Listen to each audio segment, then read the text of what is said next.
Knowing what the overall activity was for a trading day, such as what we saw in the Dow today, the Dow was up 165 points. But notice how that was not a very decisive trading day after trading much higher. So if you look at this overall chart of the Dow right now, you can tell that there's really no decisive direction occurring. The same can be said for the NASDAQ. A doji, a shooting star, and bearish trading. No real strong sell signal today, but with the fact that it opened here and closed here, told you there was no bullish sentiment in the market. So even though everything is still showing there's no strong selling, obviously there's no strong buying. The transportation index reflected the same information. Even though the transportation index was up 57 points on the day, that's not a decisive bullish day. A doji that closed near the lower end of the trading range after an inverted hammer.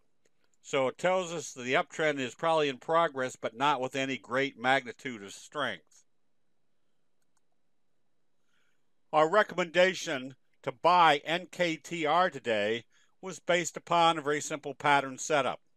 We could see how the J-hook pattern, wave one, then the indecisive trading back to the 34 EMA, and how the downtrend stopped with the bullish engulfing, and now what becomes our criteria.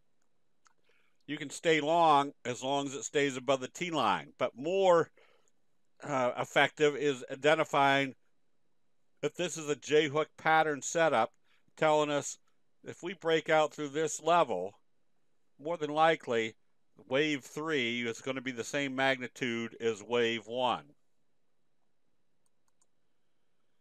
Knowing what should happen as a pattern sets up allows investors to take immediate action. For example, Boyd gapped down yesterday and did a doji.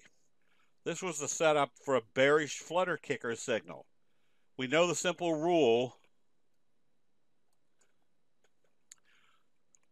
A doji rule is that the price is usually going to move in the direction of how they open after a doji.